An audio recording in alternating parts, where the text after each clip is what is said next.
It's the Tuesday Big Sunday show, and yeah, we managed to squeeze it in. And after the shenanigans of Sunday night, we've finally dawned on this new week, and I feel good. I really feel good. Richard, how are you doing? Brilliant. Weekend went well for us, and everything in general. I started it off Saturday morning. A phone call from work telling me you've got too much holiday owing to you because you've been ill over the last year. You can have the next two. You can have tomorrow off and the next 2 weeks off. So Oh, good. bonus. Definitely. and when the football kicked in and just topped off such a great start to the weekend. Yeah, that's it. We've got a really good kind of show, really, to be honest, because there's lots of positive stuff. Obviously, we spoke before the FA Cup. Um, yeah, we got in between those games the disappointing news about Mudryk, but I've moved on about that now. Yeah, Wasn't to be. I mean, at the end of the day, you're not, you don't break, you don't break your finances or your wage structure just for one player, No, that's it. especially one that's not proven. No, that's it. And yeah, obviously we're going to go into the North London derby. So yeah, what time to be an Arsenal fan. But yeah, join us quickly after this little intro.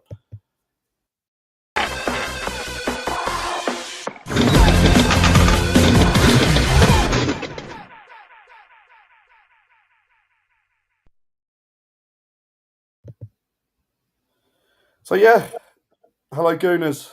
So I am buzzing. I I go back and I take it to Sunday night, and I'd taken a trip into London and in North London, and yeah, back to home, and what an atmosphere! And my last time I've done that, Richard, was when we played Tottenham, and it was 1-0 away. Thomas Rosicky scored that screamer, and yeah, those little times are pretty decent, to kind of just kind of be around the area, and yeah, just get involved with the atmosphere. But there was lots of banter. There were a few Tottenham fans flying around, as you'd expect in around Finsbury Park. But yeah, it was all done in good spirit. So yeah, Gooners. So we navigated the FA Cup, didn't we? And like I said, I thought when we spoke, I said I was a little bit cautious because you never know what a team like Oxford might do or potentially do, because it only takes one bad game and a few changes in the team to throw a spanner. And it was comfortable, wasn't it, Richard? At the end of the day, it to be expected if you really looked at it, but there was always that potential of an upset.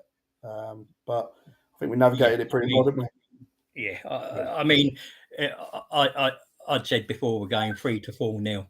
I thought I, I didn't expect if we put out a second string team. No disrespect to Oxford, but even our second string team shouldn't overcome. Yes, for 45 minutes, Oxford were were pretty solid defensively, and they made it hard for us and made us sweat. But once we got that opening goal that it was there was no one other winner in that game, Yeah. unfortunately. Yeah, well, fortunately, it was good, wasn't Well, unfortunately for it? them, but I mean, my highlight of that match was seeing the Oxford fans on the top of a lorry at the other end getting a free game. It's pretty cool to see. So you don't see that every I match, do think, you? I think this is where you see the magic of the FA Cup, really, Yeah, and you see these kind of small town places. I remember we had it at Sutton, wasn't it? And I Sutton think was really, part of a conversation that was being had, and it is being talked about, is scrapping replays because it's not good for the Premier League sides or are competing in Europe. Crap. It's the lifeblood of teams like Oxford. They need, if they do well in that first leg, they need the replays. And that's it, exactly. yeah, And it's and, that and that it's what business. the FA Cup's all about, isn't it? Yeah, yeah. I remember we had the time where we drew Farnborough, didn't we? I think, and we drew them away, but they returned. They made us switch it to, Yeah, or we said, all right, you may as well switch it because you'll get more money that way. yeah, So we switched it over. But yeah, as I say, a good draw like that and keep a club like that in business for 18 months or whatever, or certainly push them on a good slope. So yeah, no, it was really good performance. I think just overall, I think the quality eventually showed through as soon as we started playing a little bit quicker. But yeah, to be expected, that kind of team will be good defensively, will be good physically, and be up for a battle. So it was up to us to match it, yeah. and we did. I'm just pleased now. I've managed to secure my next round tickets to the Etihad. So That would be I'll be cool. driving Yeah, up there and then staying over and yeah, trying to get behind the lads.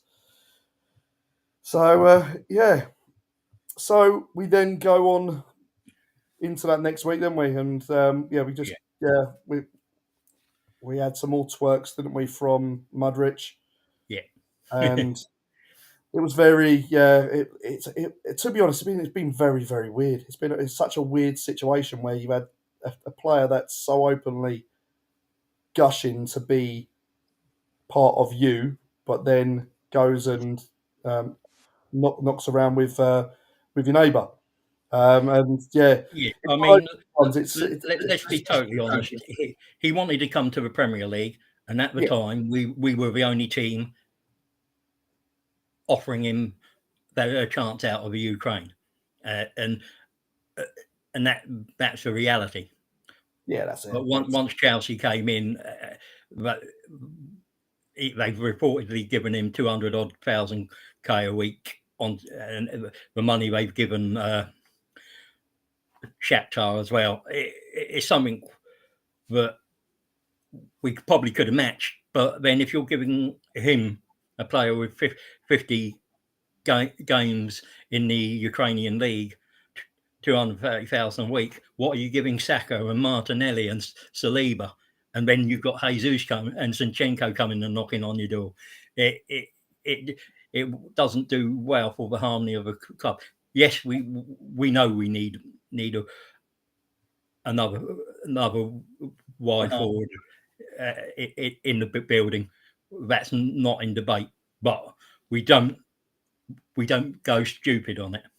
We have to be sensible, and it has to be the right deal. Yeah, Unfortunately, yeah, it does. So it's one of those things where I put it and I say that we're not at that level squad wise to be in a position to say be offering 100 million for one player.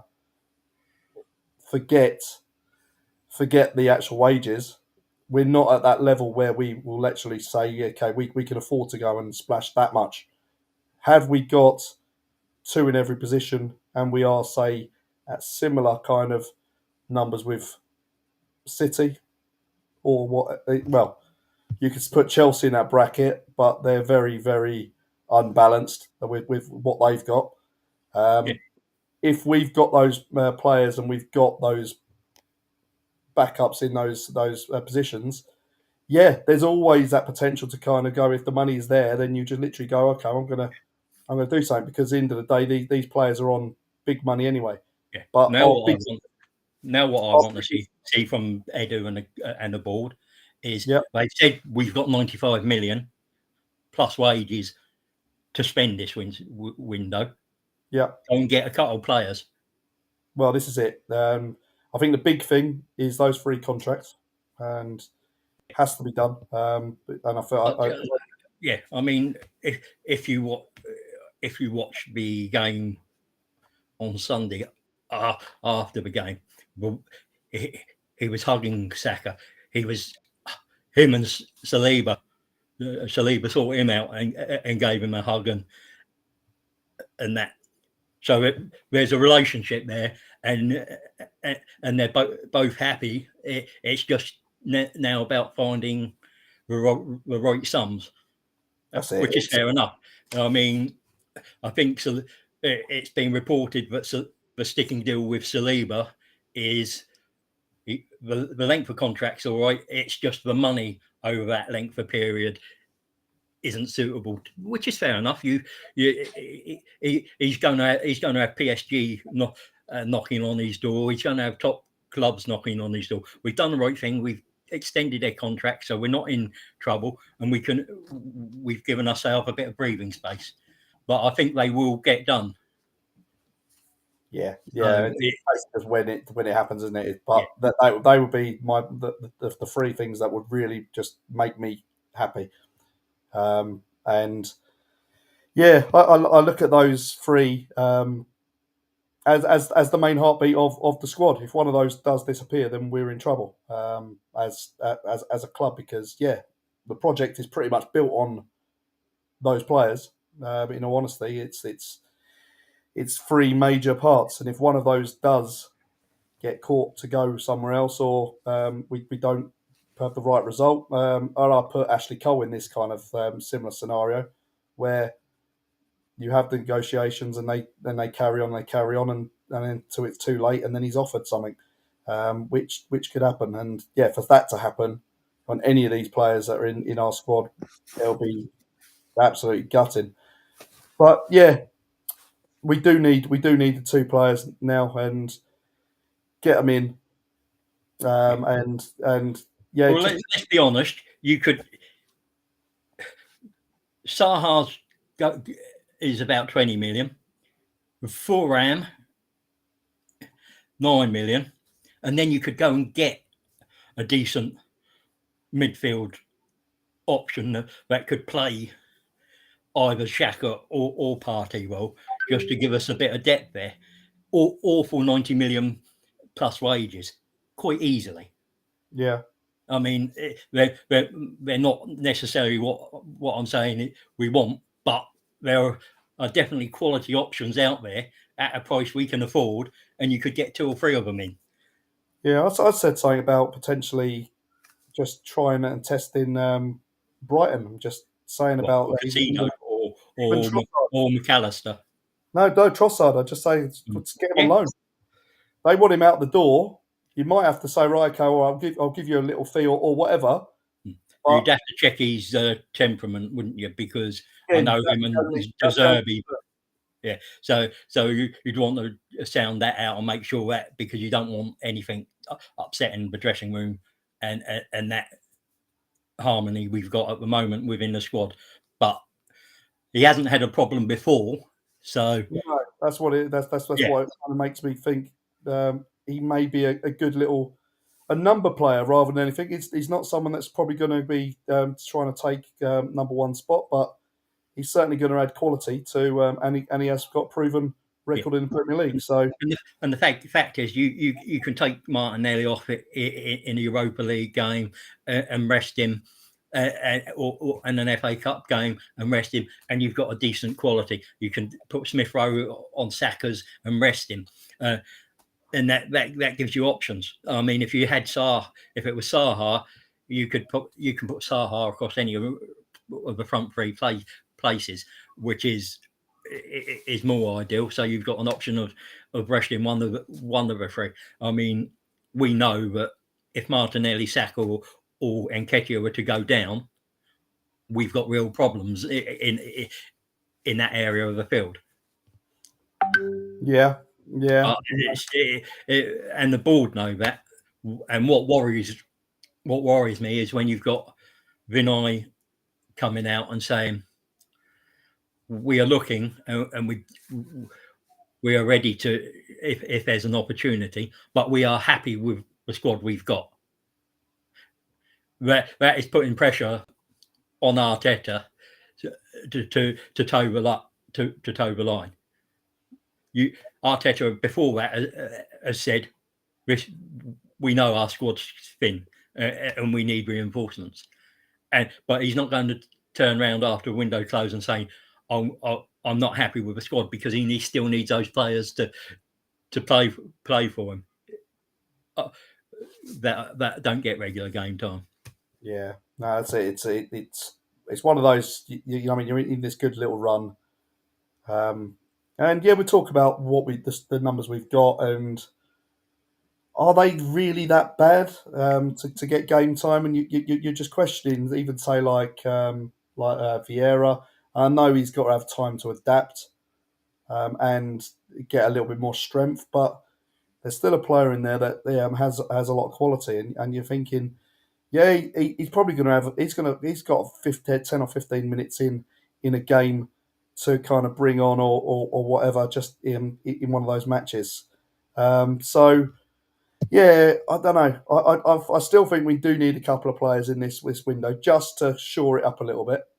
But as I say, I still think maybe Arteta could, and I don't criticise him much, but I think he could use those players a little bit more than he has done. Obviously, I think the last two, well, apart from the FA Cup, the last two league games, he made one sub in against Newcastle, didn't he? And he only made, I think he made two in like normal time, didn't he, at Tottenham, and then put on another two in injury time, in extra time. Yeah, But so I think there could be a bit more use of them, but like I say, I think there's a real good dynamic in what we've got. So yeah, who we sign, I have no idea. I'm beyond caring because I mean, all I care about is that the player we get improves what we've got.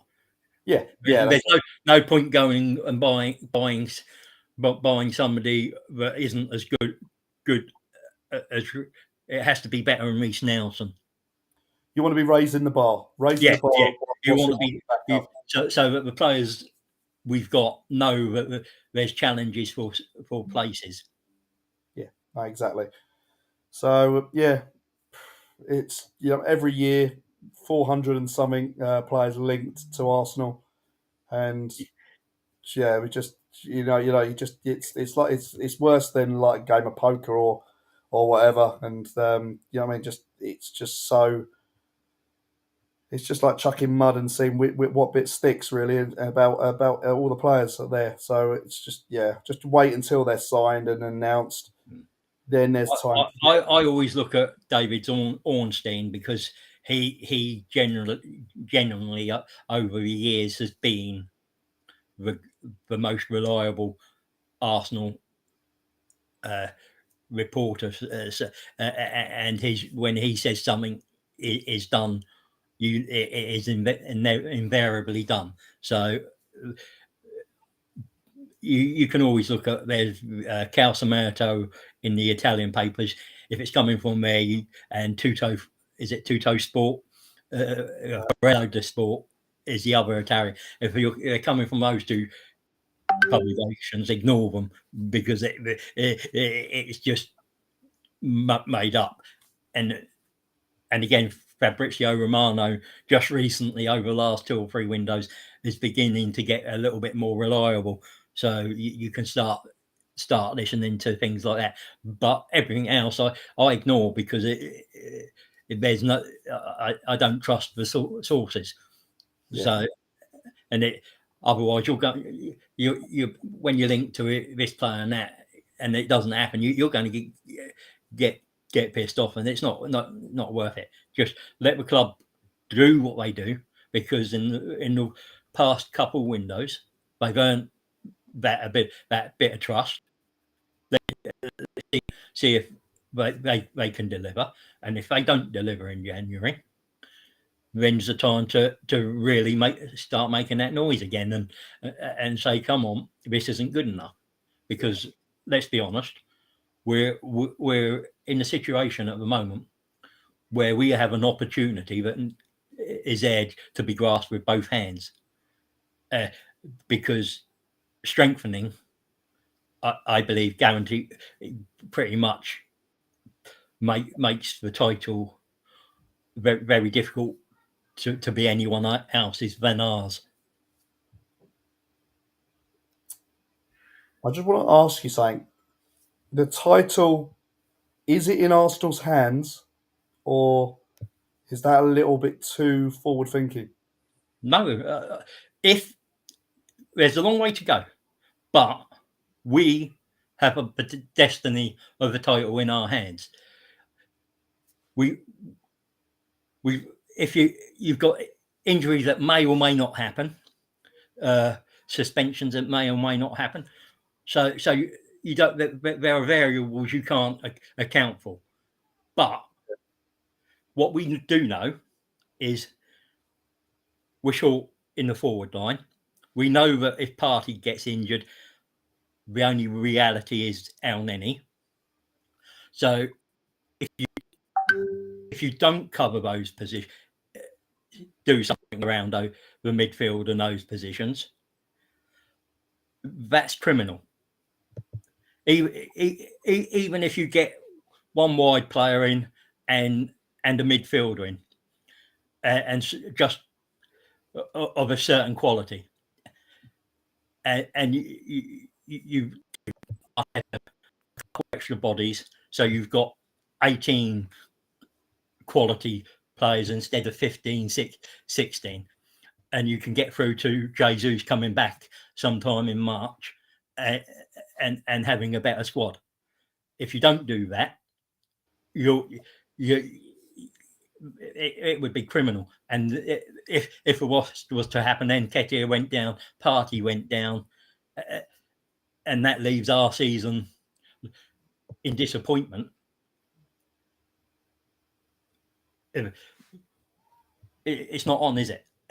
Because where we are, we still got to play City twice. We know that, but I fancy beating City at the Emirates, and if they and they'll possibly beat us at theirs. That's fine. You expect that. So those two games cancel themselves out. Then you've only got Liverpool and Chelsea and Newcastle away. Really, the hard games. So everything else, you're thinking, we've beat these teams already, most of them once, and we've got to play most of them on Brentford, Crystal Palace, Brighton, Southampton, all at ours. So you'd be expecting to win those games at ours. So you're not the two hardest games coming up are the United and the City. And I'd be tempted to put a second string in the FA Cup against City because that, I think, even our second string at the moment can give City a game, because City aren't that have problems of their own. Yeah, I'm interested. I just think, whilst the momentum's with us, that we take it. Let's not forget the FA Cup, although it's still the next week, the following week, they then go to Tottenham and play Tottenham Man City. So yeah, and it's only looking that what I'm looking at is we play them midweek and Everton the weekend. I'd rather go to Everton and take 3 points off Everton because City is it at Spurs again, or at the Etihad, wherever it is. They're going. That's a tough game, regardless of how Spurs play. If City don't score in the first 45 minutes, Spurs will improve. So it's one of those games that they could end up losing, and they have lost in the recent past. So yeah, and it's not easy, and they've got a bunch of games because they've got the Champions League coming up. Yeah, no, the team I'm really worried about at the minute is not Man City actually. It's Man United, and they seem to be quietly going about business every game. And yeah, they might not be probably the most glamorous and the best looking team, but they're certainly clinical. But only my only thing about the saying about the title being in our hands was just solely for the fact that we're not really perceived as favourites, and with Well, that changed. Yes, oh yeah, that but changed with, yesterday with the bookmakers. yeah, but After we the weekend's matches, it changed. We are now, if depending on the bookmakers, either 5-4 on or 6-5 on, with City round about 5-4 or 20-13 or 6-5 against. But Man United in every single bookmakers is 14-1, yeah. and Newcastle are 300-1. So that's how the bookmakers see it, and they don't. They have a lot of algorithms and bits to compute what they think. And let's be honest, so far we've shown defence. We're the second best team in the league, uh, uh, attacking wise, and we're second best team in the league defensively. But point wise, we're the best team in the league. We've I mean, we've now won 8 away games this season. We only won 9 all last season, and 7 of those, uh, uh, is it 7 or 6? No, 7. I think it is 7 clean sheets away from home, Yeah, no, and two clean sheets at home. So we're doing pretty well, and the stats back up our defensive and offensive output. So, whereas, as I said before, there's I can't remember, I think it's understats.com. They do an XG table, and Man City are overperforming with their XG4, and Newcastle are overperforming with their expected goals against. So they should be defensively worse than they are, and City should be offensively worse than they are. And we're sort of not quite. We're overperforming both, but not by a massive amount. And I did it with my brother, who's a Man City, and we were out arguing earlier. Haaland has scored 46% of their goals. The next best is Phil Foden with 15%. Then you've got a load. You've got three on 7%, and you've got about 5 on about 2%. yeah. And when the rest is own goals and It's bits clear and that bits. they rely on, Yeah, and it's only when Holland isn't scoring, then that's when they seem to be able to struggle. Whereas they used to be able to spread the goals around the yeah, team a lot more. yeah. They've But become predictable. And yeah, this is the problem for yeah. Right, so let's gonna go dip into the live chat there's just plenty in for there I've a seen. minute. Georgie boy, oi oi. Colin's in the house. Behave in the chat, keep it clean, and beat the heck out of that like button. Evening, Colin. So Ty had said evening. So if we have to behave, am I allowed to say the taboo word, Colin? Oh well. How you doing, Ty? What's Colin's taboo word? That's it, Colin. Were you guys worried about playing the Premier League front three at Oxford? I think you've got to be worried every game they play, because there is always a risk and chance that they'll get injured. So yes, it is a sign. It's quick, but if that's really all you've got available to make sure you go through, then you have to do it. Yeah, you ideally want to just get it done early, take them off, and then that's it. Wrap them up in cotton wool and get them ready for the league game.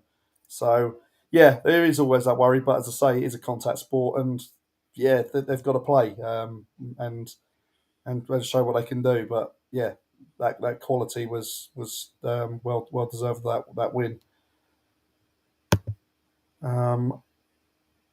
Side, what side? Well, yeah, we spoke about this. What side do you think Arteta will play versus Man City?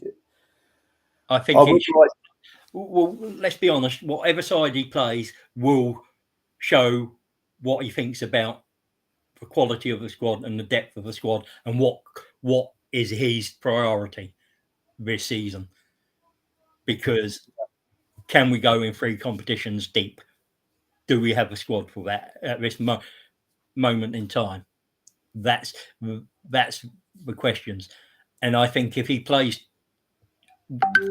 what he played against Oxford, you know that his number one priority is the Premier League, and that even though he thinks that a chance in the FA Cup, he's putting all his eggs into the Premier League and probably the Europa League as the two primary competitions this season. But if he gets a couple players in, that might change his thinking and allow him to play a slightly stronger squad. So it will be interesting to see. yeah, no, I'd say it's one of those. I think we have to treat it with what it should be. We already had the thing about making a few changes in for the Carabao Cup. I don't think it was a poor team display. I just think we got caught on By a that. very good Brighton team. Yeah, yeah. So it was one of those where we made changes, but that team was good enough to still get a result and go through. But in cup competitions, if you don't take your chances, then you don't score a goal. So yeah, I'd like the fact that we play on the Friday night, and then we don't then play until the Saturday. If we had a midweek game after that, then that may guide that process a bit more easily, because he may be trying to rest players, but yeah, considering City don't play until 4:30 on the Sunday, that puts him in the same boat as well. So I expect both teams to put a solid team out. Certainly when Man City are out of the Carabao as well, Yeah, because Pep will go for everything. He's got the players and the squad to go for everything. But I still think Arsenal should be doing exactly the same, and yeah. it would be silly. It would be silly to mix a match. It's a tough. It's going to be a tough game because it's at the Etihad, so it makes them slight favourites. But you know that the way we've been performing away from home this season, you expect to get a result, some sort of result there. Yeah, well, that's Even it. if it's bringing it back to our place, which Yeah, we probably don't want, but we take. well, that's it. We'll take it. We'll take it. Do you guys know about Saliba's contract? I hear he's really happy, and then you hear they're miles apart in negotiations. Again, it's all hearsay. Yeah. Right. Um, We can only go from what we see on the pitch, and I think I alluded it to earlier. At the end of the Tottenham game, you saw him and Arteta hugging. So if there was any problems between him and Arteta, you wouldn't see that. yeah, So I think with I think everything. it is just where they are in negotiations, and it might not be miles apart, but it could only be a few thousand. But it's more terms of money over the length. He's happy with the length of contract he's been offered. It's just the money within that length. Well, I that's think it. It will be a and big ride as well, yeah. and this is where those negotiations will be drawn out because, obviously, And you've also got to think he's only come into the start of the season, and he wasn't sure, and he hasn't been given any guarantees that he'd be starter. But So he's going to want to see: am I going to be regular? Am I going to get good game time? And do I have a future here? So, and I think at the moment there's proof, and to him that yes, he has a future here. The manager doesn't have an issue with me, but I need to earn my spot like everyone else. And if I am earning it, I will be picked on merit.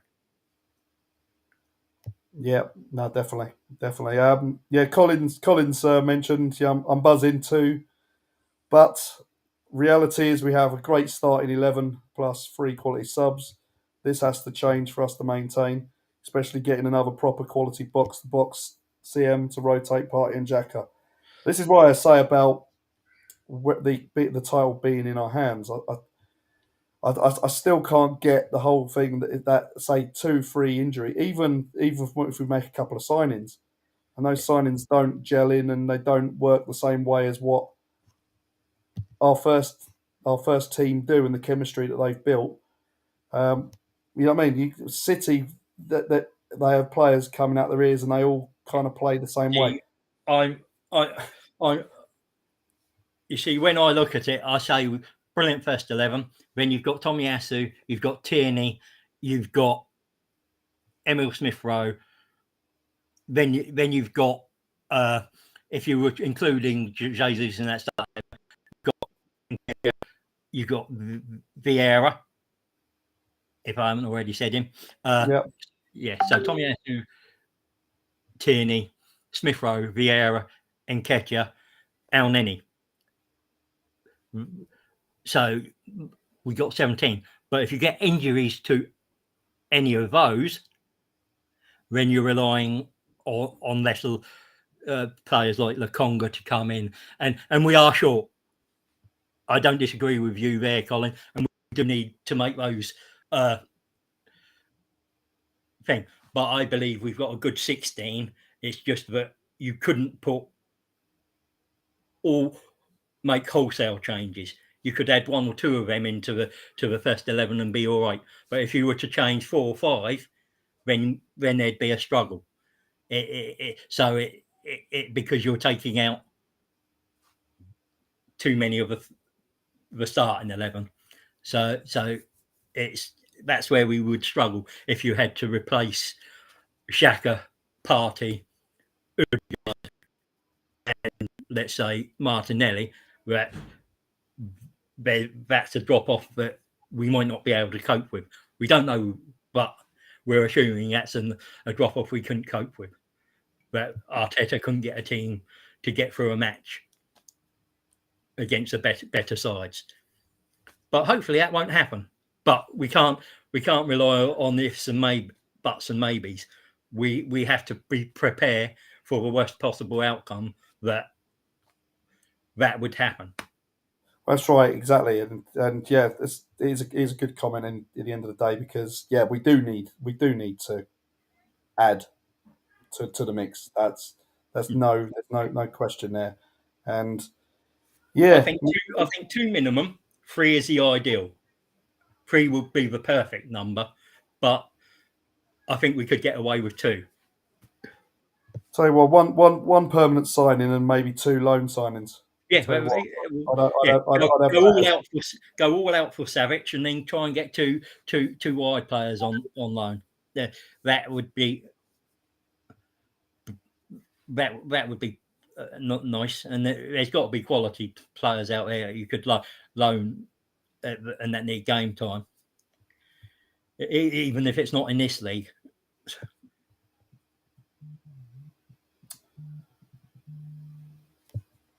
Yeah, sorry, just reading up on our messages. That's all right. Yeah, Amber is in the house. Hales, sorry for the delay. Just found you. Yeah, good evening. Hi, Amber. Nice of you Welcome, to walk Guna. in. Yeah, Tired says, yeah. Alluding to my shirt, Dreamcast, Sega. What past shirt sponsors we had? Yes, many good ones. Edu and Arteta must have other targets they were talking to. Yeah, I'm sure there's a few. I would be disappointed if Edu and the recruitment team were only concentrating on Mudryk. That's narrow sighted. It says Edu can't manage more than one transfer at a time, which, I mean, it might be a bit harsh because he's also doing the ladies, but even so, you've got a team there. You should be able to manage multiple. You make the contact, you get the fires in the fire, and then you stir it if and when that opportunity comes back. So you've got an ABC option. Yeah. I'm sure there's definitely people there in the pipeline. Again, it's all about who's available, who's. I mean, you could have a whole list, but then if the one team says no, they're not selling him, then See, I think we could. I mean, as Todd said, a left central defender.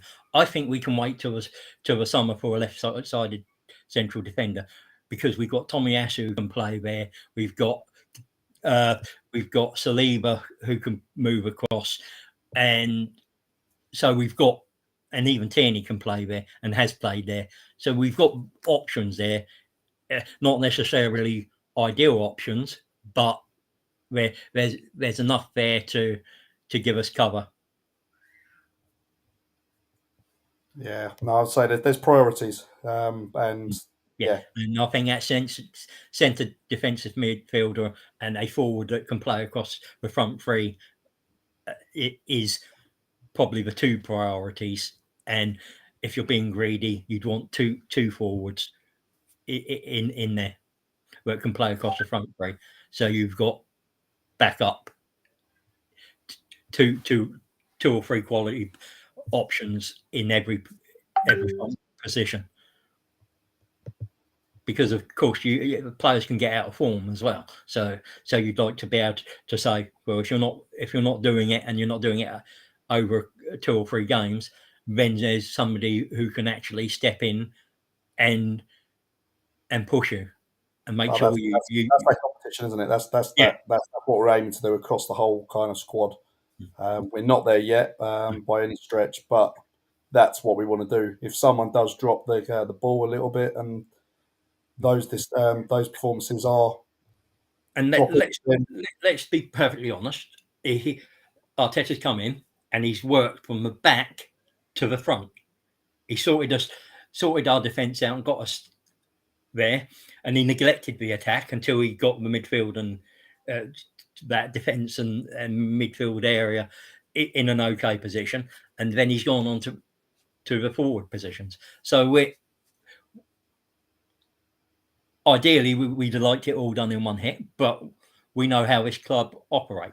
We've never been a club that goes out and overspends. We only spend within our means, which is very frustrating when you've got owners that have got millions and could do what Abramovich had done if they'd wanted. But it's the way the club have always operated, and it's what we have to live with. We know what the way the owners and the club operate, so we have to accept that they'll do it a certain way. But what we won't accept is if they do nothing or they don't buy the quality that we need. You don't need a 100 million plus player to as long as he's quality. There are quality players in the lower bracket that can become 100 million plus players, but so it's about being clever with how we get and recruit, and then improve the players once we've got them. Yeah, no, 100%. Right, it's going to come on to the final part of the show, and yeah, this one photo just captured the whole meaning of this game, I think, for the whole squad as well as us fans. I think it just as a massive unity, This just a is proper. This yeah, is this is something that's happening every game, isn't it? yeah, and you see that huddle. And what I noticed in this one particularly is that Odegaard was the one doing the talking and the speech. Before Jesus got injured, he was the one tending to lead, and then it was Xhaka. But it seems now that Odegaard, in that game particularly, stepped up and is taking that mantle and is being a little bit more vocal. Yeah, and also I think with younger players, I think there also is that probably confidence side of things as well, where you still feel inferior being a younger player when you're trying to instruct or you see someone who is older, more senior, and has been a captain as well. And you look at it like that, and then sometimes it does take a little bit of time, maybe just to grow into that kind of that kind of ethos and that mold. But what I like is that there's numerous players that want to get involved and a voice in the team, and that can only be a good thing. I think that's really positive for the group. But yeah, Sunday comes, and I don't know about you, but I get nervy on North London derbies. Yeah, it is because we know that generally form goes out the window. We normally always win at our place, and they all nearly always win at their place. Even when we had the Invincibles and and and better teams, going there has been traditionally hard for us. And so you can't go there and say, oh, we're way better on form and on paper, and this is going to be this is going to be easy. You've got to. It gives you an element of nerves. Yeah, and yeah, I looked at the team sheet when it come in, and obviously it writes itself, doesn't it? The team. Well, my only concern on the team sheet was he put Zinchenko in, and I did wonder whether he would have worried about Kuleveski and said put Tommy Ashley in over there instead of Kuleveski. But I was happy with how the team went. But That's controversial. There, did you just say put Tommy Asso at left back? yeah, but he's done it before, and I know. I've Tommy seen Asu is photos. best one-on-one defender. Photos. Tommy Asu is our best one-on-one defender that we've got across the those three positions. So it was an option for him, but he stuck to his guns. He was brave, and as I said, I wasn't unhappy with that thing. Just 1 second, I can't get back.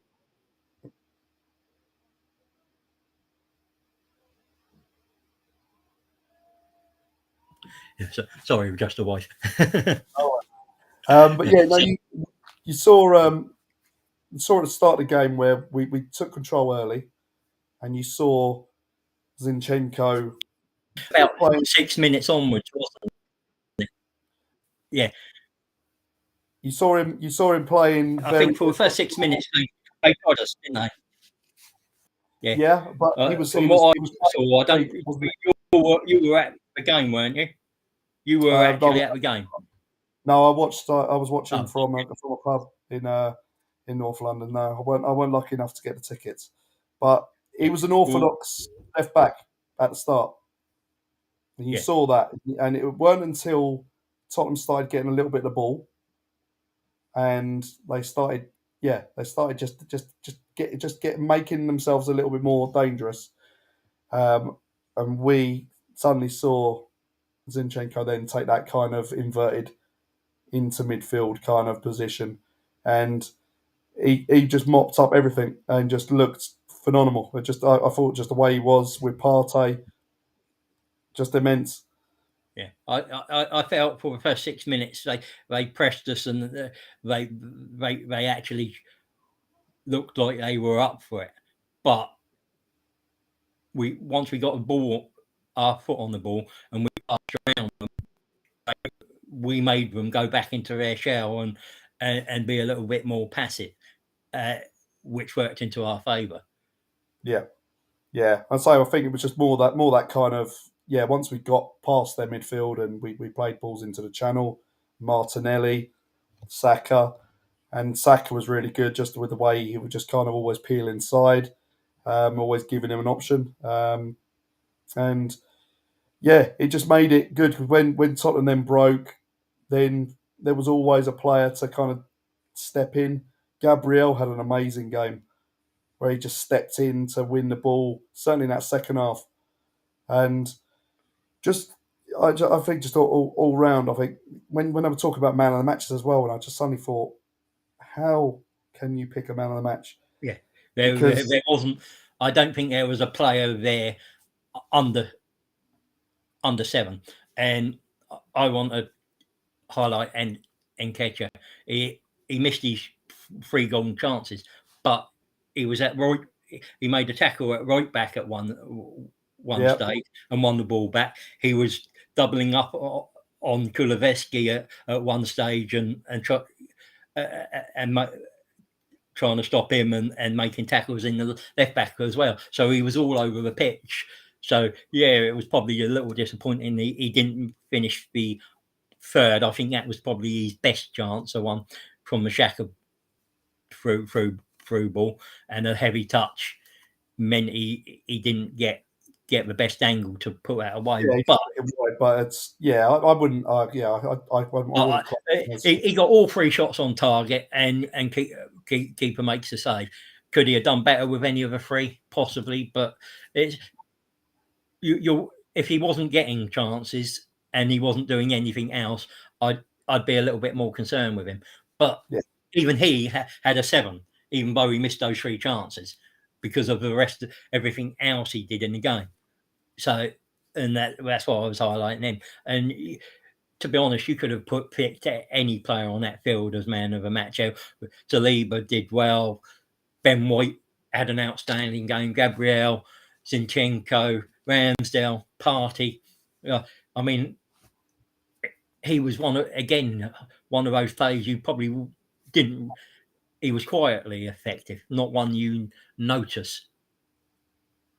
Saliba, you're talking about. Saliba and Partey, yeah, Yeah, he sort of, they Partey, go about quietly. They're not flashy. They just get the job done and nice and simple. I thought just Partey was just a mental over where he'd step in and the shot he had was like unreal. I'll tell Um, you, I turned around and said to the wife and mother-in-law, if that had gone in, that's goal of the season. oh yeah, it would just it'd be one to just really just like finish off like how the game was going, and if that had gone through, I think that might have ripped the net, because I think that there might be a divot still in the post Yeah, because it it was was a a strike fantastic goal. shot. It deserved a goal. Yeah, it was a great strike. But yeah, Saliba, I just thought he looked ordinary because he didn't have to do a huge amount. Yeah, Because I think my moment of the game was for Odegaard's second. He beat Kane to the header in the air.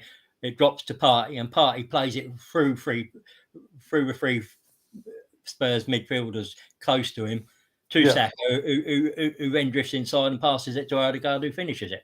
yeah, that But wasn't saying that Saliba done nothing. It was more the fact that you had Gabriel stepping up to intercept balls and take it, but anything that come in the area that needed the second defender, if it's gone over, he's up there, he's heading the ball away. He had to deal with a lot of aerial balls like that, but he my wasn't. only disappointment was that in the first half we weren't 3 or 4 nil up, because I think that first half display warranted that much of a gap. Yeah, we were quite lucky because they could have scored as well because we left them one time where did I think was it Kane we left? Yeah, it must have been Kane. And both the defenders. Kane got in front of Gabriel with a header, and the Oh other yeah, that one, was the first half. and the other one was where was it Saar got the ball and he passed through to Son, and Ramsdale was off his line to block quite and narrow angle on Son quite quickly in the first half. There were only 2 chances in the first half.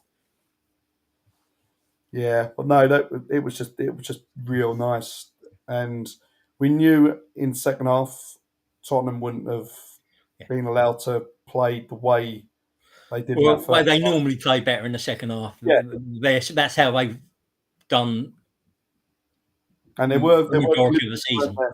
There were Yeah, glimpses that they were going to really step it up a little bit. You could hear the atmosphere in the ground was getting a bit more lively, but then that goal by Odegaard was just a nice refresher, wasn't it? It was just. yeah, I know. Sorry, that was just before it was half time, wasn't it? yeah, yeah, yeah. Yeah, but no, it was. Yeah, I'm trying Yeah, to think. No, before they had those 2 chances, and then Odegaard scored.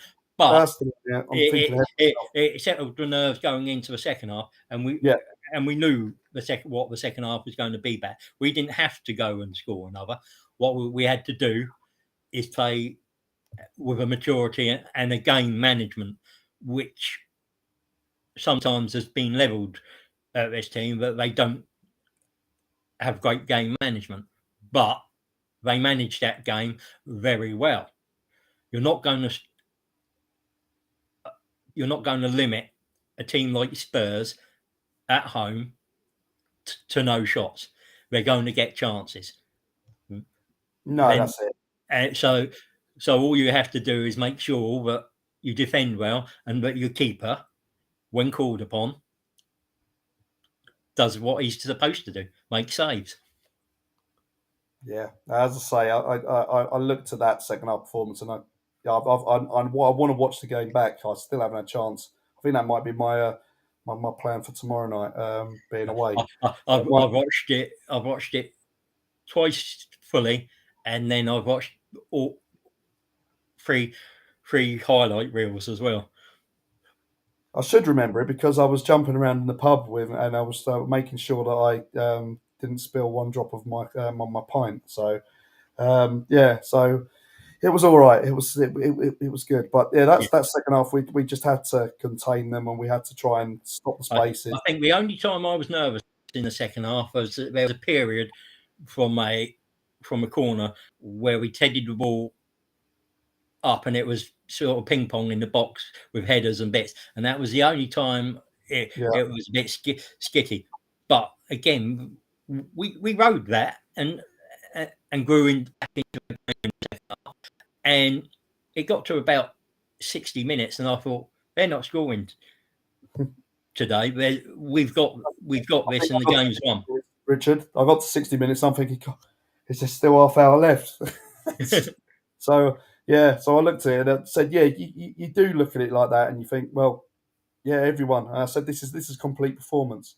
They're the most complete performance Arsenal have put in, and that goes from defence being absolutely solid to even the goalkeeper. Because there's been times where the I defence think have the been only other solid. display was probably Brentford away, but Brentford aren't a top 6 side. So, but it's No, the best performance against the top 6 side, most complete performance against the top but 6 to side. have the defence absolutely solid and hardly a foot wrong, to then also having Ramsdale being impregnable also there. And you're suddenly thinking, yeah, there's always either say maybe a drop from Ramsdale, a loss of concentration after a good defensive performance, or the other way round, a little mistake. Yeah, or he comes out and All does around, he kicks the ball to an opposition player because he gets a little bit of a rush of blood, and gets a bit anxious. But no, there was none of that, and I think it was he got the ball at one point. He looked to lie on it, and then he saw Martinelli, and he pinged the ball out to Martinelli. yeah, no, it's just brilliant to see him when he's in that kind of mood, distribution wise, and not kind of riled up or yeah. maybe say stressing. I think it's more the word. When he's actually calm and he can actually fizz that ball out, he's unbelievable. But yeah, this was a good one as well. And I think that was the save. I think that was the pick of the saves, wasn't it? yeah, it was one with his foot, wasn't it? He just stuck his foot out, and it went proper keeper round the save corner. where you make yourself big and you just make sure that the other leg kind of comes out and it's bang straight out corner. And yeah, he was a giant amongst men. I think Ramsdale, and there were many giants. Yeah, in all honesty, on this pitch. But I've never seen an Arsenal Tottenham team or that kind of. Well, I have seen one sided games, but certainly at Tottenham, I've never seen it like that. And then I had their chances, and it could easily have been 2-2 if you look at it like that. Yeah. I know we had some chances, and it could have easily been 4 or 5. We all had chances, but yeah, both So, chances. but they looked like they could concede, whereas we didn't look like we were going to concede a goal. Yeah. No, but look, I'll take that. There was some unsavory with that. Yeah, no, it was definitely, and we move on, don't we? Now, and we have to realise we can't. I mean, Rich, you know you can't celebrate. He does it all the time. Let's be honest. Ramsdale is a wind-up merchant. He loves banter with opposition fans, and most 99% of fans take it. They give him the stick, and they take it back in good spirit. Yeah, and it's just an idiot. But what I don't like is you get Jim White on TalkSport saying, "Does Ramsdale need to be better in that? Take a part of blame for how that incident played out." No, he wasn't being abusive, or he was having a bit of banter with rival fans that had given him stick during the game. We just won, and he was saying, "I'm Arsenal. We got the better of you. Thanks for the banter. How do you like it?" It reeks of. I'd be more annoyed with Richarlison because his antics says to their fans, "Yeah, it's all right to have a go at Ramsdale and be physical with him." Yeah. No, I remember going back to where we played him at the Emirates, and Eric Dyer was doing kind of similar stuff to the fans. Nothing was said about that. Nothing had happened about that. But as soon as it happens to Arsenal, it's always such a big issue, isn't it? Yeah. And Richard Keys has popped up again and said he blamed Arteta for it all, and it's you can't make it up. It really is. I can't see how Arteta's to blame because he was pulling Ramsdale away to our fans.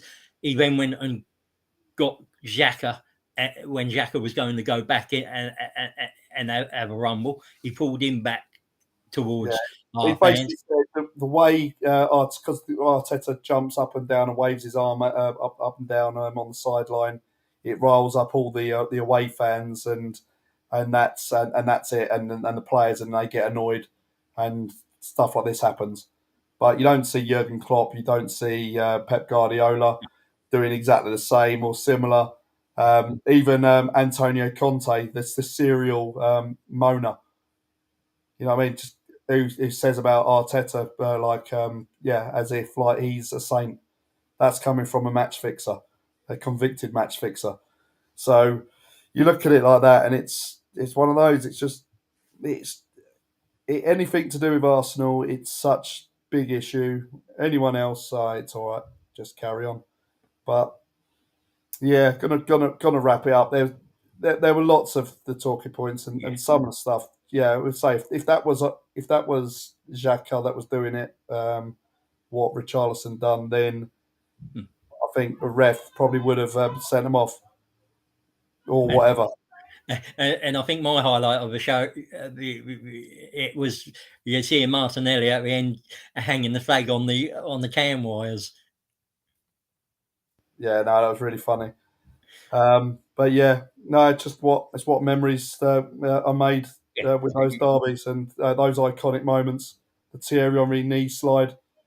You see something like that, just where you suddenly think, "Oh, that's really good." But yeah, I'll take that.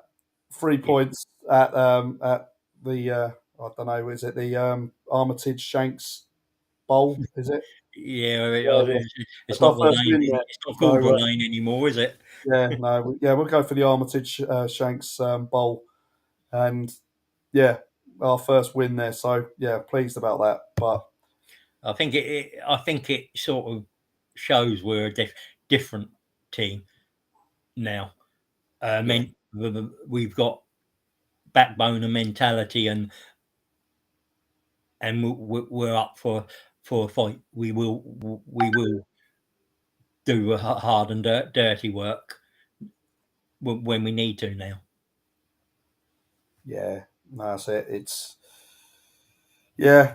I think there's a lot rode on from like last year that's stuck in the players' heads as well, and I Yeah, think and yeah, this is my thing. Sort of a question. Do you think had we got fourth last season, we'd be in this position this year? Because I think that that little bit of suffering, that little bit of disappointment, has galvanised and made the team, made them a bit stronger mentally, and they've looked at themselves and said we need to be better in the big moments in the game, in the, and get through them. well, I think had we finished fourth anyway, I think Arteta's feelings don't change. We know that he's a stickler for performance and making sure that the team is ready to win every single match. And I don't think that changes. I think that's just his personality. That's the way he wants his teams to play. It just means that he's had a full pre-season this year with a couple of new additions.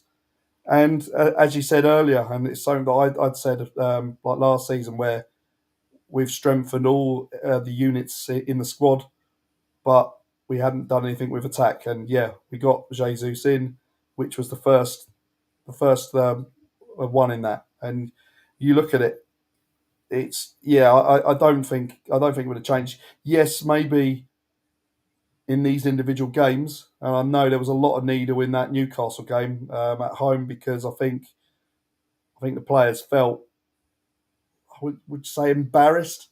Yeah, I'd probably potentially say embarrassed from what they put out there. Not that they really had much to do with it because of what was left on the pitch, because the amount of players. But yeah, it would have hurt, and the Tottenham game would have hurt. So to get one back on them straight away would have been 100% in their heads, and it was really good. But before we wrap it up, Lynn made a good comment. Yeah, the ref needs to be given a lot of credit for our match on Sunday.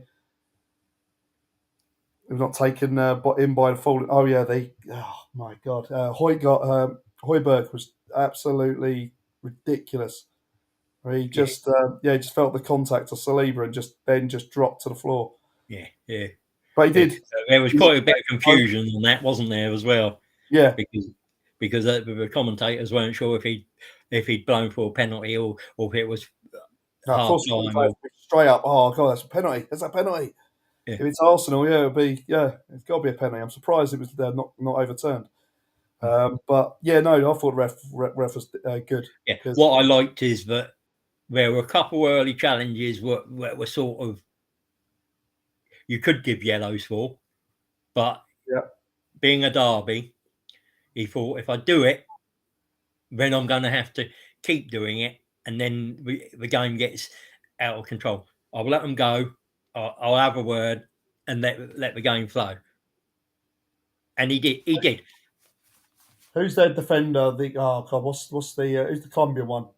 Is it Uh, Colombian? no, Argentinian Romero. Romero, of course he is. Yeah, and I yeah, he always has think about that nine was lives. possibly the only time that maybe he could have given him a second yellow. But Yeah, he has 9 fair enough, rides. he didn't. I've got no issues with that. Yeah. And Tottenham have no excuses. The ref put us was biased and give us put us a Yeah. 10 Well, that's what against we had 11. when we played them at the Emirates, and that was always, we lost at the Emirates because the old Royale with cheese got sent off, and yeah, it was like, well, there was never a sending off. As a Tottenham fan would say, it would be like, what game do you watch? Seriously. Yeah, and but being Argentinian, you expect that rashness to come out when things aren't going your way. Yeah, yeah. But no, I just asked now that there is consistency, and yeah, Alex in the chat said, yeah, former referee Keith Hackett said there are sanctions for players who surround refs and harangue or harass. For me, it should be the two captains go, and that's it. That's And if always it, the way. yeah, and then if anything else, you then report it and get those sanctions into place. But once you allow it to happen, and you don't do anything about it in your match report, you're then opening the door for any club to do it. And Yeah, we're not. I mean, let's be honest, we're not the worst, and we're not the first. Ferguson and at United and United players used to do it all the time. Chelsea have done it all the time. City players have done it. Liverpool players have done it, and it's happened. But as I said, if you have a hard fast rule that it's only the captains and these are the sanctions, if anyone else does it, it would stop. And you yeah. get to them. Like we And you spoke get about to them, and before. it was across the board. But Yeah, it has to be done across the board fairly. yeah, yeah. But Fulham got charged with not controlling their players against at Chelsea, and both teams were on a ref. And it's a bit weird how Fulham were the only ones to get charged rather than Chelsea. But there's been more teams that have done it after that as well. And it was like, well, like last week, I think there were quite a few. The Newcastle game. Yeah, Newcastle, Man City, Man United. You had was it Wolves and Yeah, something? Newcastle Fulham You was had a you had 4 or 5 matches, didn't you? So and yeah, you just saw that going on, and the Newcastle players surrounding the ref for the penalty. There was a penalty that was not given, and there was no charges. And you're suddenly thinking these players were going tooth and nail at the ref, and nothing. So just needs to be consistency. That's yeah. that's all we ask for. Well, I'd like to bring something up that was just I think I showed you in the Just quickly, yeah. on the Guna. It was the FA. There was a manager of a lower league team, and they charged him with 18 counts of racism. It went to an independent panel. That independent panel only upheld a certain amount of those charges, and they said he was not a conscious racist. So he only got an 18-month ban because he wasn't a conscious racist. It was all banter. Yes, it was offensive and racist but it was banter. So I am big. I jump on the FA, and I don't think they do enough to do racism, deal with racism. But when they do, like in this case, they need to be backed up by an independent panel. You can't have. And the list of things he was saying was like, "Oh, you'll lot wear suicide bombs. You like jerk chicken and stuff like that. Totally offensive, totally unacceptable. Yeah, And that should be a lifetime ban, not just an 18-month ban. And how an independent panel can say he's not doing it consciously. It's just a bit of banter and that's it. I'm not sure how you come to that conclusion. No, that's it. No, but no. John the Gooner in the chat. Harry Kane a Gooner next season. He's one of our own. Oh, really, No comment. No really. comment, Gooner. I mean, you like his goals, but what else does he do? And he's a wrong side. He's a wrong age profile as well. He's going to be a Let him go to United. be a paperweight. Yeah, no. He can. They can keep him, or give him to Man United. So yeah. Alex has a quick question. How many players are we going to buy? Yes, we spoke about that a little bit earlier. I think the sweet number is 2. I think either a loan and a permanent signing. I think that's the only way we'll probably get round kind of dealing with adding to the squad, but not putting anyone out of joint. And then we get the salaries all in order with our existing group, and then we add players on top of that after that's been negotiated, and that's the 3 big contracts that need to be done. Once they're the well-paid players in that squad, we then add players in and around that kind of bracket. But at the minute, it's very, very sketchy because you're bringing in players, even so like a Mudryk, that will be, that'll be just. You'd be, I don't know, you'd probably be sick, wouldn't you? Yeah. You would be sick if you'd say, "Yeah, I've put in like 3 years of solid graft to the team, and look what I've done, look where I've come." But he's only played 30, 40 games, and he's done hardly anything compared to me, and he's on 2 times, 3 times as much as me, and still yet to be sorted out. And so, I can see why we certainly didn't go for him on that side, but.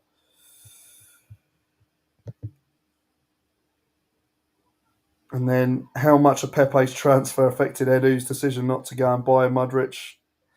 Well, what do you reckon there? I think it's more that you again. It's about that experience, and okay, he's done well in Champions League this season. That's 6 games, but they're against teams he's hitting on the counter attack. And you've seen the highlight reels of him against Ukrainian teams, but are they that good defensively? Really? And what's for golfing quality? And he's only had 50 games. And I know they compared him to Anthony and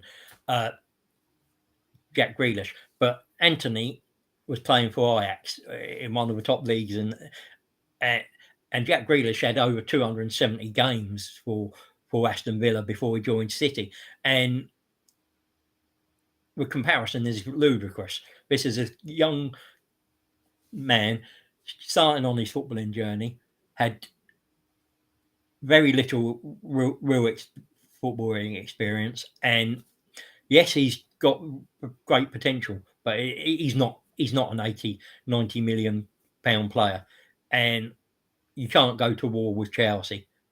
Chelsea have deep pockets, and we don't.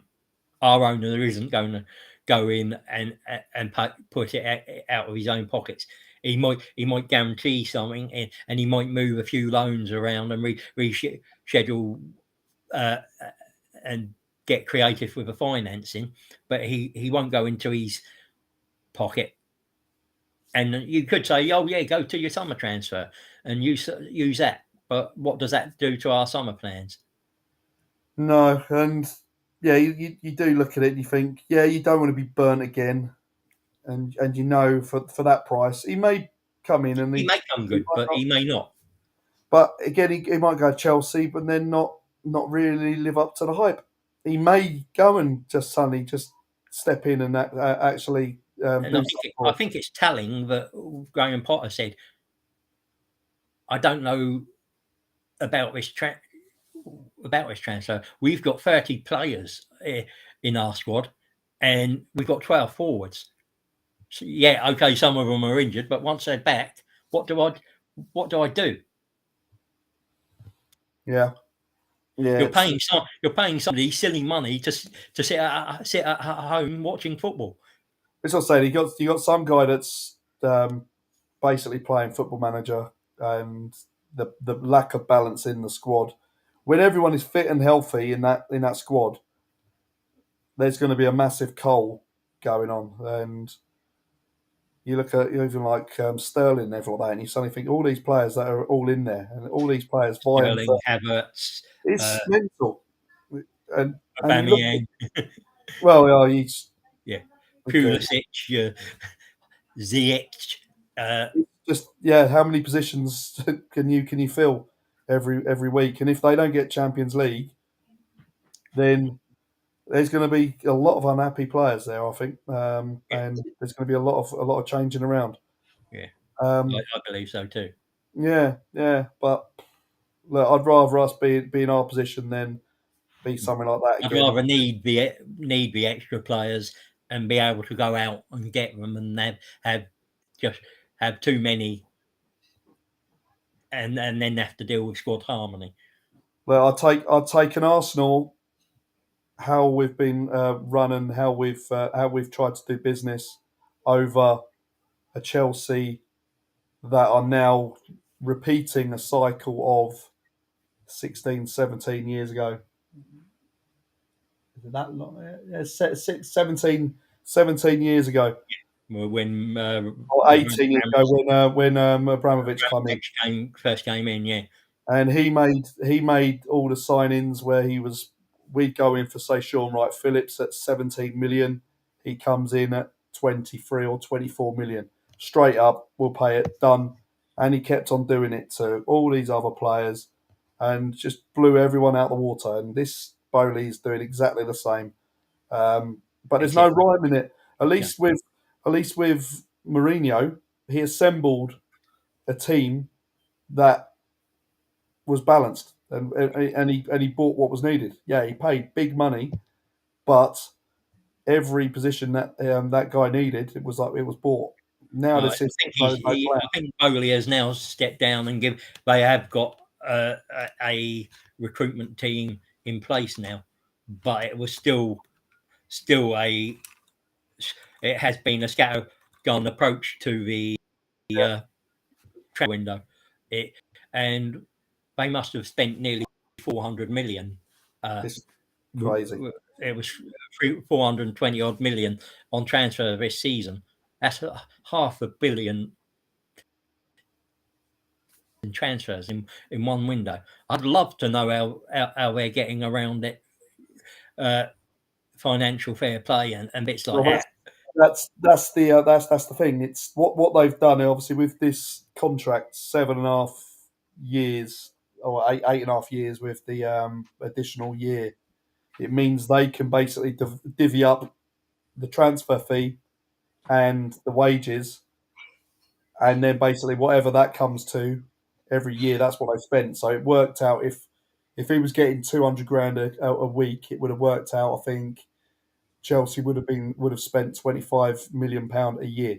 So that would be, on the accounting side, they've spent 25 million. So financial fair play wouldn't see this massive 290 million pounds straight up. That's how I see it. I'm probably wrong. If an accountant's watching, they'll probably say no, it's not right. But Yeah, uh, I thought that even though it's spread out over the course, they had to have that money in the bank to guarantee that it was paid for each of the. And even yeah, though it did not come off this this year, is where they still had this to is have where it it's up. well, isn't it? But I mean, if you, how does that create a fair playing field?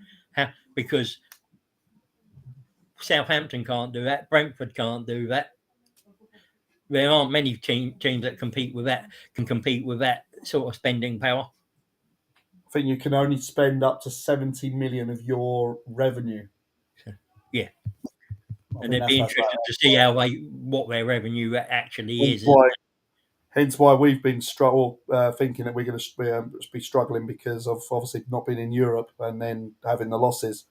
And ours has been at our lowest that it's been, and we're then having to say, right, okay, well, we've still got to try and strengthen, but we've also got to make sure we're still in there. So yeah, I think more clarity on that side of things is quite good. I know there's a guy on Twitter, Swiss Ramble, that does a lot of the financial stuff about clubs. That's normally quite a good little read. He is brilliant. He breaks everything down. Yeah, and he's good. He does all clubs, doesn't he? All Premier League clubs. I like looking at it when he does the Arsenal accounts, but I know he does the other clubs as well. Yeah, that's it. Friends in a live chat, I'd rather get Son than Kane. He's not in form. Sure. Tell you, the only player I take from Tottenham right now is Kulusevski. And he's not a Tottenham player. He's still a Juve. He's only on loan. I'd go to Juve and say, we'll take him. Here's the money. He'd be a backup, wouldn't he? Yeah, but he's still better than Reece Nelson. Oh yeah. And if Martinelli got injured, that's a decent. And therefore over on the right. So would you be unhappy in an FA Cup game or a Europa League game if you had Kulusevski and Smith Rowe on either flank? I'd be confident with that. Yeah. But that's the only one. That's the only Tottenham player I wouldn't touch on with. He's had one standout season for Tottenham. Yeah, it's quite surprising. Goals and assist wise, isn't it? How many conversations has everyone had? And this is in live chat as well. When you're speaking with Tottenham fans and you're trying to get a combined 11, Arsenal Tottenham. How many Arsenal players actually got in that Tottenham supporters lineup?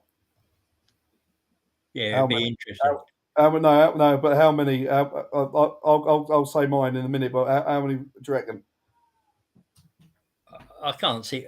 If you're being unbiased, you'd have to say there was only two to three Tottenham players, and that would have been Kane over Nketiah. You possibly put Kulusevski in over Martinelli, which is debatable, and then you're looking at Romero for one of the defenders, possibly, or if Bentancur's fit, over maybe Xhaka. But they're the only players that I'd consider. Yeah, so put it mildly, this was actually set by one of my workmates who's Tottenham, and he put no Arsenal players in. That's totally unrealistic. Where are you getting it? If you're looking at goalkeepers, but this is just literally saying about how well they think Tottenham are ahead of Arsenal. Yeah, but you've only got to look at the actual stats. You go to the Premier Golden Glove. First is Nick Pope. Second is Aaron Ramsdale. Then De Gea. Then Edison and Allison. Loris is down in about 9th or 10th place. Yeah. And if you Jordan Pickford, England's number one, is down in 15th. So it's and Nick Pope has 11 clean sheets this season, and I think he has 35 saves to his name. Ramsdale has 9 clean sheets and 42 saves. So, and then De Gea has like 50 odd saves, and and 7 clean sheets or something like that. So you've got to be realistic. And if you're unsure, surely you check. You can't go on bias. It has to be a fair assessment. He's just looking through rose tinted glasses. I think it's more the Spurs deficiency kind of disease where they only see themselves. It's the best ever. Yeah, that's the way I see. Yeah, and it's surprised when you suddenly how did the game go on Sunday? It's like, oh, yeah, I don't want to talk about it. Don't want to talk about it. Yeah, well, How many of your Tottenham players get into that combined 11 now? how else you got into your team? Yet you got absolutely destroyed. Yeah. So yeah, but let them be. They're a little bit sore now. So, but yeah, Alex, last one. I think this is going to be. Who is it we're going for? Trossard, Savic, Tielemans, Rice, Ward-Prowse, Rafinha. Well, to be honest, I'd love Savic or Tielemans right now. And then, to be honest, I think Trossard and Rafinha. I don't think West Ham would let Rice go now, but he's a It's going to be decent another look. one. He's a decent look for the summer, isn't he? This is And what I'm saying. yeah, We don't Savic go or big. Tielemans and Trossard or Rafinha. It depends on who will come, and because Rafinha's only just gone to Barca, and he might want to stick it out. We know Barca have to balance the books, but if player agency has some of it, he can say, "Well, actually, I've got a contract with you. I don't have to. You can't force me to leave." So, but we'll see. I mean, it'd be interesting, but I would be over moon with Savic or one of Trossard or Rafinha. I think that adds quality and depth to our squad. Yeah, someone said before about Ward-Prowse. I do like Ward-Prowse. I do like him, and he's fantastic set pieces and that, but Aaron Royce, is he better? Oh yeah, Yeah, I'm not saying there's a better, but you're looking at two different grades of player, then, aren't you? yeah, You're looking yeah, at Rice. That's probably going to be the player that's going to be like long term successor. You're going to be paying your big money for that. You're then going to take a Ward-Prowse who's what 27, 8. yeah.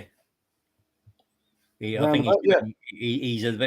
he's 27, 28, isn't he? So It'll be on a different pay level, or well, I yeah, do like Ward-Prowse, but I just don't think it's enough for him to. Uh, I don't think he provides competition for Partey or or or, or necessarily well, Xhaka. is he better than what we've got on the bench?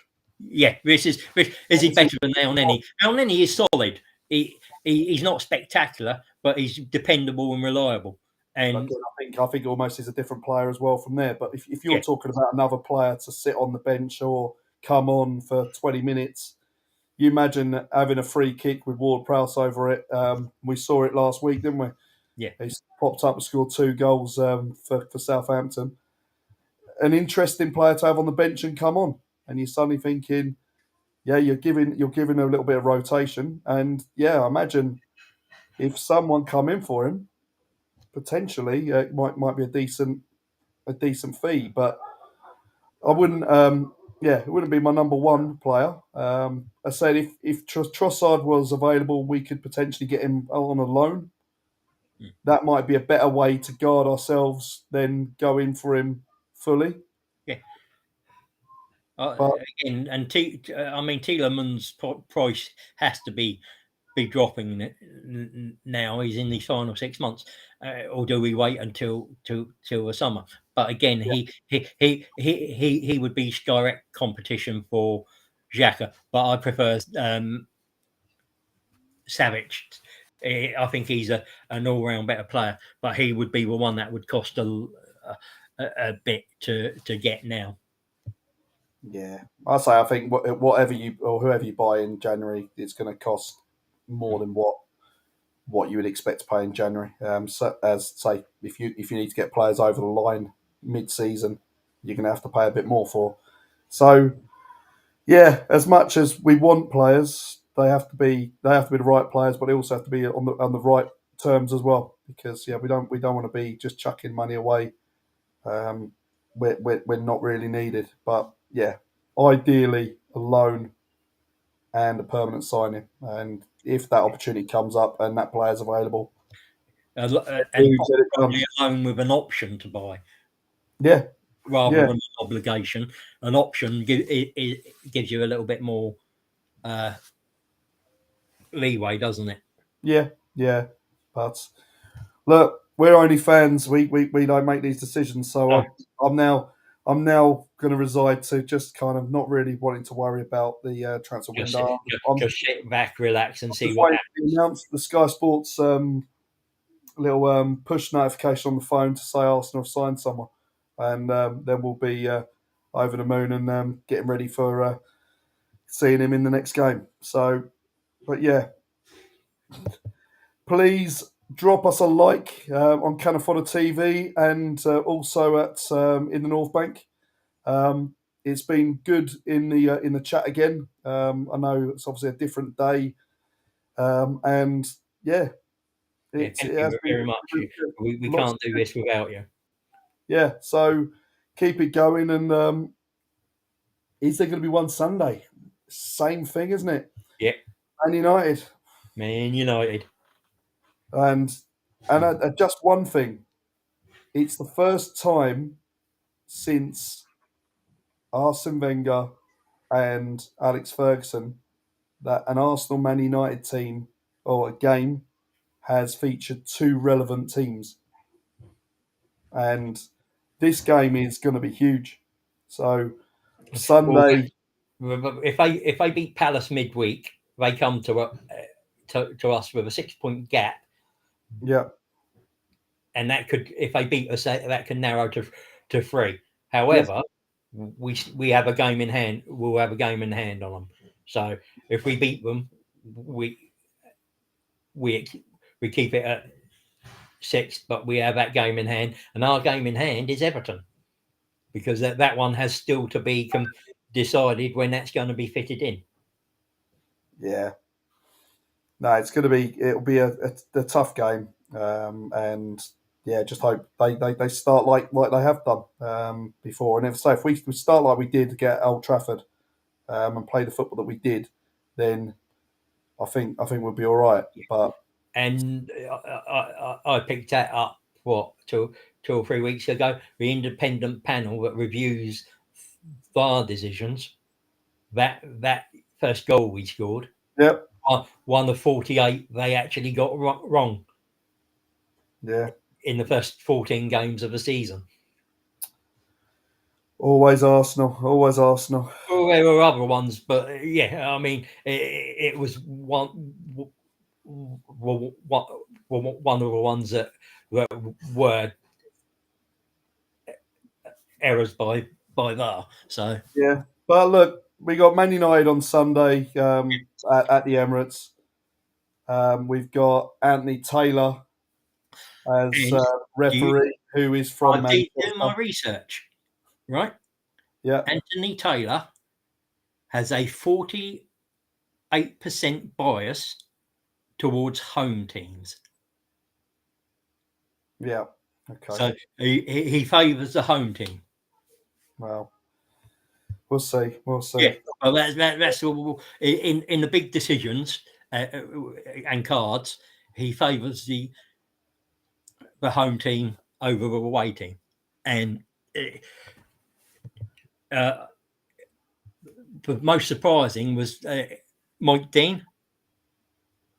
Oh, His numbers were 37.5, 37.5, and a home 37.5 home win, 37.5 away win, and 25% draw. And he had very little bias between a home team or an away team, and there were and there was one other, I can't remember who the other was, but only 2 refs showed no bias to home or away, and the rest were either biased towards home or away teams. So if that data's out there, PGMO can get it, and they surely can spread those officials around fairly. Yet they don't, and we know they don't. No.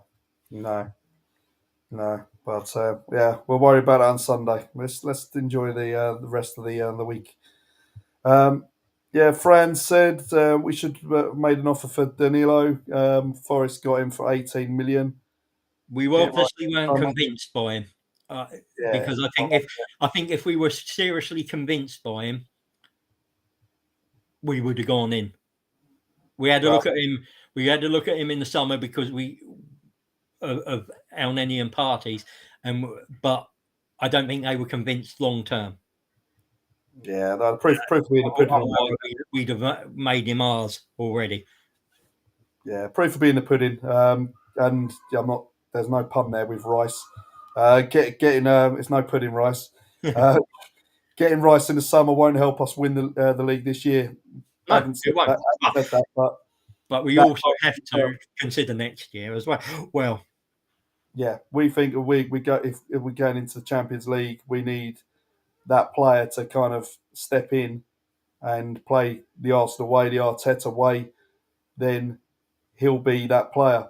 I'm even looking at there's can play in Xhaka's position as well, so he doesn't have to be the defensive one. So, but he would also provide cover for Partey, so he covers 2 positions in quite nicely. I'm still looking at Bellingham. I'm still thinking. Yeah, could we get Bellingham? Will he go to Liverpool if I haven't got Champions League? Exactly, and you're looking at it like that, and if we can get one of those over the line, certainly it's going to be an improvement. Certainly long term. Yeah. Once they start delving in and playing and actually getting into the way that we play and the style, then it'll be a natural succession, wouldn't it? At the end of the day, you're coming in, you're playing throughout the season, Champions League. But yeah, Danilo's joined Forest. They've signed 40 players. Yeah, it's 40 odd players, and yeah, we'll see if he's been given a game every week. If he isn't, then we know that we might have dodged a bullet. But yeah, don't know. I like that comment. I'd be happy with both of those, Colin. You know, I think Zaha can start as a false 9, and he'd do really well there. He can play on the left wing, he can play on the right wing, and he's got Premier League experience, and he can win a match on his own sometimes. A bit more from him this season has been very disappointing. I know Palace haven't really been playing. Yeah, but he still has that moment of brilliance in him.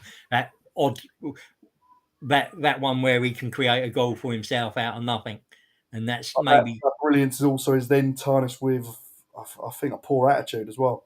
I don't know. Yeah, he may get, and he might be the wrong side of age profile, but for 2 seasons, it all depends on the amount that the amount you pay and the deal you give him, isn't it? Yeah.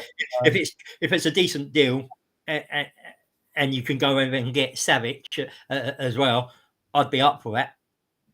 If you can get those 2 in. Savic will be probably more an option, but I'd question how Zaha would take. You're not in the first team. You're not a starter. You're not a starter.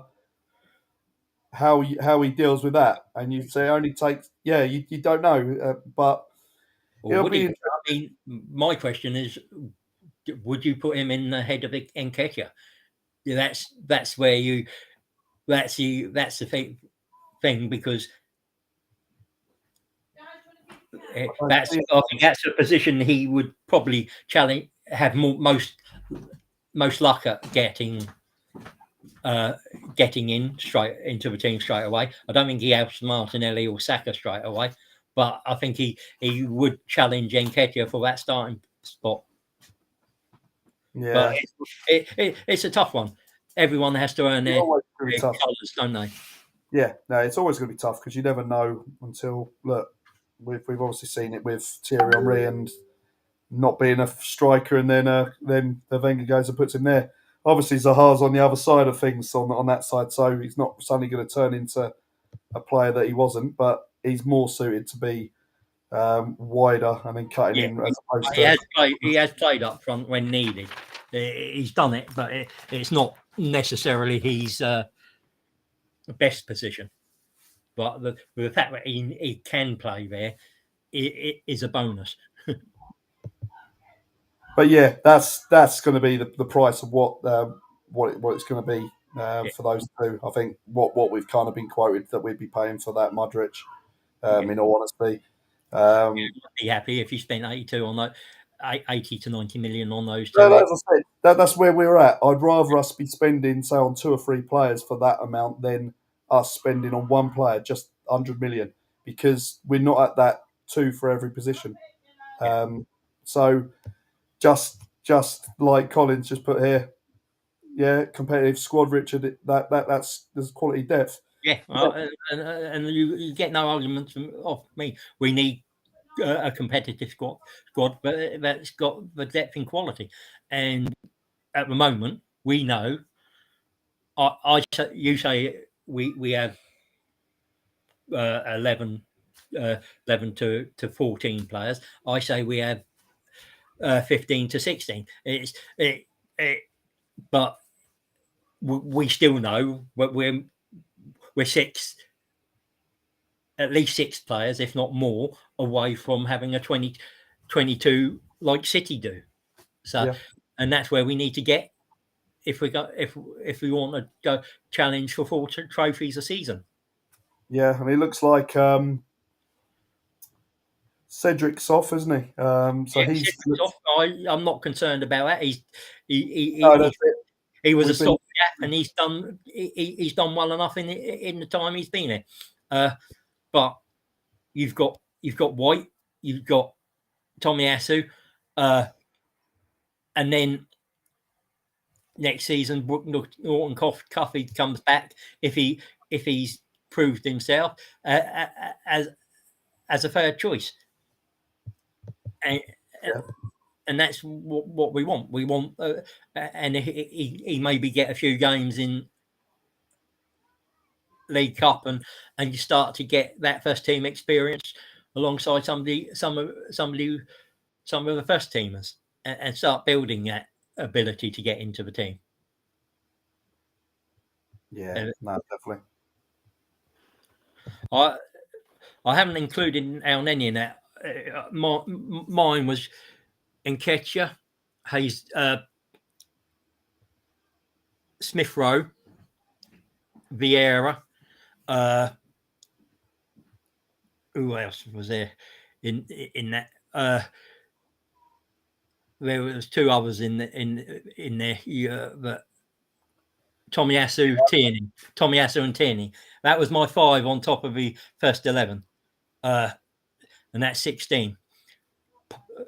Possibly 17 if you include in El Neni, but I'm not saying he's quality, but he's a decent squad player that can hold a role in the lesser competitions. And what you're also looking at, you're only probably looking at these players for another couple of years, aren't you? In all honesty, you're looking at El Neni. Yeah, he'll probably be good. What is he? Is he 29 or 29, 30? I'm not sure if he's just turned. I think he turned 30 in the summer. So he'll be So he'll have a couple of years before we then look to kind of push on. But hey, this is where we need to get to. You know what I mean?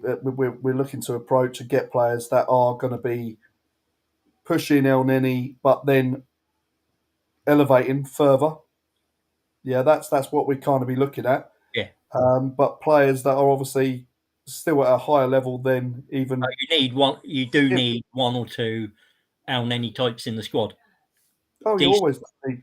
Decent, but no, they're only bench fillers, and their game time is limited, and they're happy with that. They're happy to be servants of the club. Rob Holding is an example of that. He's happy to stay here and fill the bench and do a job for us when called upon. Yeah, but no, it's. I'm looking forward to it. Colin's just having the last couple ones. I was not including Jesus at this time because I'm not starting to think his impact this season is not possible, or I wouldn't say, or I would have said 15. Yeah, so we're not far away in our in where we think. You say 15, I said 16, 17. So we're really close. It's just, and so that's all good. Yeah, Colin's very focused on league title. If you can't tell for me. Yeah, I know. I think in the position we are now, we have to be the league title is a must. That has to be our priority.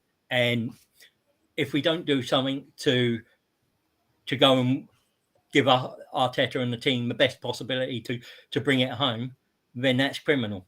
And Edu and the board need to be held responsible for that. Yeah, well, we'll see over the next few weeks, won't we? How it develops. As I say, really big period. I think more than anything. Yeah, it's so, 13 days now. They've got to get a couple of players in. Yeah, well, that's it. And then you're straight up after this Man United game with the Man City FA Cup game, and then into Everton. Yeah. And then you've got Brentford, and then our Man City home game. As I say, if we steer clear of a defeat all the way up to that City game, then come the time that we then play them away from home, it's almost irrelevant. That game we can use that as a rubber game where we could lose it and still not have lost. There's no pressure in that, is it? No. We can play with freedom. Yeah, play with freedom and worry about it. The only fact is that if we do start dropping points, then that lead can start being eroded. Which, as we've seen with United, if you're stringing a few results around, just like we did, yeah, a little bit earlier. That thing. I mean, I would like to point out that actually we're on a 13 game unbeaten streak. So and that's the sort of form that City show when they go on to win the title. So there are signs there that we've got the ability to do it. It's now just, can we go and do it? Well, that's it. And challenge. By challenging, it means we do have the players, and we're in a much better position than how we finished last season. I still think even if we do get a couple of injuries, we're still better geared up to deal with that as opposed to we were last year. But as I say, Colin said, even if we don't win it, we must challenge to the final game. Yeah, I agree. We must be with. If we're not in first and it goes to the final game in the season, we've got the ability to win it on the final game of the season. Hopefully, we're at the position that with 3 games to go, the title was ours. But you know what City can do, and United are just putting together a better form. So I discount Newcastle because they've got too many draws. They've drawn too many games. I don't think they can realistically challenge for a title. I think they've got a very good chance of getting top 4. I just don't see them being title contenders come April, May. Yeah, it's gonna be a long road, guys, and there's gonna be lots of twists and turns, and I've just But we're 14 points ahead of Tottenham. Yeah, and a game in hand of Game wins. in hand. Yeah, so yeah, I'll take that. But yeah, as I say, thank you, Richard, for coming on tonight, and Pleasure as Colin always, and mate. everyone in the chat. It's obviously always good to hear people's views and get involved with the show. Yeah, join us again next week after the Man United game. Probably be a Tuesday again. But yeah, drop us a like, drop us a subscription on the channel on both and then in the North Bank and Cannon Fodder TV. But yeah, this is the Bray. Richard down below. He's off out tonight. Or are Oh you off no, out? but they're in my front room, just sitting Oh, waiting okay. for me. Oh, So keeping away. get in, But get drinking, and have a bit of fun. yeah, And I can wind that's up all my one of them's a Man United fan, so I can wind him up. Oh, And the other yeah. one, yeah, I've got another one who's a Liverpool fan, so I can wind him up. So you want a Saha hat trick now, then, don't you? Yeah, That's all good. But yeah, thanks a lot, everyone. As I say, see you all next week. yeah. See you and take care and be safe.